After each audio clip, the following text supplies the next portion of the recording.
Welcome back. കുറേ നാളായി നമ്മളൊരു സിനിമ റിവ്യൂ ചെയ്തിട്ട്. അതുപോലെ നമ്മുടെ സെക്കൻഡറി ചാനലിനെ കുറിച്ചുള്ള അപ്ഡേഷൻസും ഈ ചാനലിൽ 1-2 അപ്ഡേറ്റ്സുകൾ കൊണ്ടുവരുന്നുണ്ട്. സോ അതെല്ലാം വഴിയെ സംസാരിക്കുന്നുണ്ട്. സോ ഇന്നത്തെ നമ്മുടെ വിശേഷം രണം. നിർമ്മൽ സഹദേവ് 2018 എഴുതി സംവിധാനം ചെയ്ത് റിലീസായ സിനിമയാണ്. പൃഥ്വിയാണ് ഇതിലെ പ്രധാന വേഷത്തിലെത്തുന്ന. പൃഥ്വിരാജ്, റഹ്മാൻ, അശ്വിൻ, അതുപോലെ നിഷാ തൽവാർ, ശിവജിത്ത്, നന്ദലാൽ, അതുപോലെ നന്ദലാലിൻ്റെ മോനായിട്ട് അഭിനയിച്ചിട്ടുള്ള റിജു, അതുപോലെ ശിവജിത്തിൻ്റെ മോളായിട്ട് അഭിനയിച്ച സെലിൻ, ഇതുപോലെ ഒരുപാട് അധികം ആർട്ടിസ്റ്റുകൾ അഭിനയിച്ചിട്ടുള്ള ഒരുപാട് ബ്യൂട്ടിഫുൾ ആയിട്ടുള്ള ഒരു സ്റ്റൈലിഷ് ആക്ഷൻ ഡ്രാമ. സ്റ്റൈലിഷ് മൂവീസൊക്കെ ഇഷ്ടപ്പെടുന്ന ആളുകൾക്ക് ഒരുപാടധികം വർക്കായിട്ടുള്ള ഒരു സിനിമയായിരിക്കാം ഈ സിനിമ. എൻ്റെ ഫേവറേറ്റ് ജോണറാണ് ഒരു സ്റ്റൈലിഷ് ആക്ഷൻ, ഒരു ഡ്രാമ പരിപാടിയൊക്കെ ഉണ്ടെങ്കിൽ ഞാൻ ഭയങ്കര ഹാപ്പി. ആദ്യം തന്നെ ഡയറക്ഷൻ.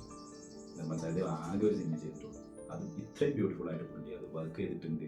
ഓരോ ഡയറക്ഷൻ നോക്കുന്ന സമയത്ത് പുള്ളി വേറെ ലെവലായിട്ട് പുള്ളി പൊളിച്ചിട്ടുണ്ട്. ഫസ്റ്റ് സിനിമയാണ് കാണുന്ന ഒരു ആൾ പറയില്ല, കാരണം അത്രത്തോളം വൃത്തിക്ക് പുള്ളി ചെയ്തിട്ടുണ്ട്. ഒരു മലയാള സിനിമ, പക്ഷേ അതൊരു ഇൻ്റർനാഷണൽ സ്റ്റഫ് പരിപാടിയാണ്. ഒരുപാടധികം നല്ല നല്ല എലമെൻറ്റ്സ് സിനിമയിലുണ്ട്.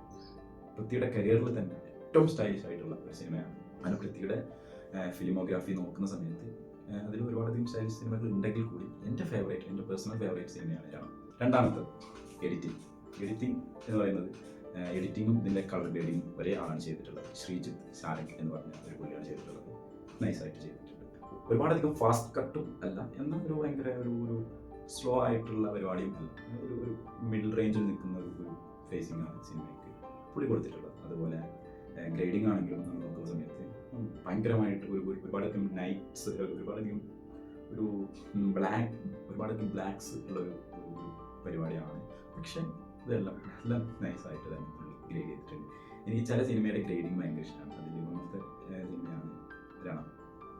പിന്നെ ജെക്സ് ബി ജോയ്, പുള്ളി വേറെ ലെവലാണ്. ഞാൻ ഓൾറെഡി ഇതിൻ്റെ ടൈറ്റിൽ സോങ് ഞാൻ റിവ്യൂ ചെയ്തിട്ടുണ്ട്. കാണാൻ താല്പര്യമുള്ളവർ പോയിട്ട് അറിയിപ്പ് കണ്ട് നിങ്ങളുടെ അഭിപ്രായം പറയാം. കാരണം എനിക്ക് അത്രത്തോളം പുള്ളിയുടെ ഫിലിമോഗ്രാഫി എടുത്ത് നോക്കുന്ന സമയത്ത് എൻ്റെ പേഴ്സണൽ ഫേവറേറ്റ് ആയിട്ടുള്ള മൂവിയാണ് രണം. സിനിമയിൽ പുള്ളിയുടെ ബാക്ക്ഗ്രൗണ്ട് മ്യൂസിക് ആയിക്കോട്ടെ, സോങ്സ് ആയിക്കോട്ടെ, എവറിത്തിങ് ഈസ് ടോപ്പ് നോച്ച്.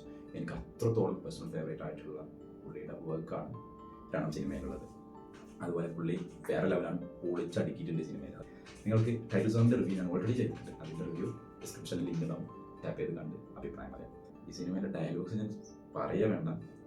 സിനിമയുടെ ഡയലോഗ് എഴുതിയിട്ടുള്ളത് നിർമ്മലും പിന്നെ അതുപോലെ വേറെ 2 പേരും കൂടെ ചേർന്നിട്ടാണ് ഇതിലെ ഡയലോഗ്സ് എഴുതിയിട്ടുള്ളത്. ഡയലോഗ്സ് ഒക്കെ വേറെ ലെവലാണ്. ഒരു വെൽ മെയ്ഡ് ആയിട്ടുള്ള ഒരു സ്റ്റൈലിഷ് ആക്ഷൻ ഡ്രാമയാണ് സിനിമ.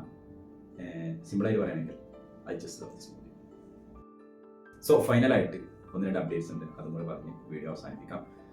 അതിലൊന്ന് വന്നിട്ട്, ഇതുവരെ നമ്മൾ സംസാരിച്ചത് ഓൾറെഡി റിലീസ്ഡ് ആയിട്ട് വർഷങ്ങളായിട്ടുള്ള സിനിമകളും അതുപോലെ ഒരു 1-2-3 മാസം മുമ്പ് റിലീസായ സിനിമകളെ കുറിച്ചെല്ലാമായിരുന്നു റിവ്യൂ ചെയ്തിട്ടുണ്ടായിരുന്നത്.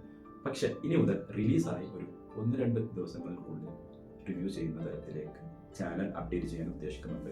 സോ നിങ്ങളുടെ അഭിപ്രായം നിങ്ങൾ എന്തായാലും കമൻറ്റ് ചെയ്യുക. എന്താണ് നിങ്ങളുടെ അഭിപ്രായം? പുതിയ റിലീസാവുന്ന സിനിമകളെ റിവ്യൂ ചെയ്യുന്നതാണോ, അതോ ഓൾറെഡി റിലീസ്ഡ് ആയിട്ടുള്ള മൂവീസ് റിവ്യൂ ചെയ്യുന്നതാണോ നിങ്ങളുടെ ആഗ്രഹം? അല്ലെങ്കിൽ നിങ്ങൾ അങ്ങനത്തെ വീഡിയോസ് ആണോ കാണാൻ ആഗ്രഹിക്കുന്നത് എന്നത് കമൻറ്റ് ചെയ്യും. സോ സെക്കൻഡ് അപ്ഡേറ്റ് എന്ന് പറയുന്നത് സെക്കൻഡറി ചാനലിനെ കുറിച്ചുള്ള ഒരു അപ്ഡേറ്റ് ആണ്. ഞാൻ ഓൾറെഡി തലവര സിനിമയുടെ റിവ്യൂവിൽ ഞാൻ ഈ കാര്യം ഞാൻ മെൻഷൻ ചെയ്തിരുന്നു. സെക്കൻഡറി ചാനലിനെ കുറിച്ച് ആലോചിക്കുന്നുണ്ട് എന്നുള്ളത്. സോ അതിൽ ഒരു ട്രാവൽ ഓറിയൻറ്റഡ് ആയിട്ടുള്ള ഒരു ചാനലാണ് ഉദ്ദേശിക്കുന്നത്. നിങ്ങൾക്ക് ട്രാവൽ അതുപോലെ അതിലെ കഥകൾ എല്ലാം നിങ്ങൾക്ക് ഇഷ്ടമാണെങ്കിൽ നിങ്ങൾക്ക് നെക്സ്റ്റ് വീക്ക് മുതൽ, അതായത് നെക്സ്റ്റ് ഫ്രൈഡേ മുതൽ നമ്മൾ ആ ചാനലിൽ വീഡിയോ ഇടുന്നുണ്ട്. സബ്സ്ക്രൈബ് ചെയ്ത് കൂടെ ഒന്നും കൂടെ സീരിയസ് ആയിട്ട് റിവ്യൂസും യാത്രകളും എല്ലാമായിട്ട് മുന്നോട്ട് പോകാം. നിങ്ങൾക്ക് ഇതുപോലുള്ള കോണ്ടന്റുകളെല്ലാം ഇഷ്ടമാണെങ്കിൽ സബ്സ്ക്രൈബ് ചെയ്യാം. അതുപോലെ നെക്സ്റ്റ് സെക്കൻഡറി ചാനലിനെ കുറിച്ച് ഞാൻ ഓൾറെഡി മെൻഷൻ ചെയ്തതുപോലെ നിങ്ങൾക്ക് യാത്രകൾ ഇഷ്ടമാണെങ്കിൽ ആ ചാനലും സബ്സ്ക്രൈബ് ചെയ്യാം.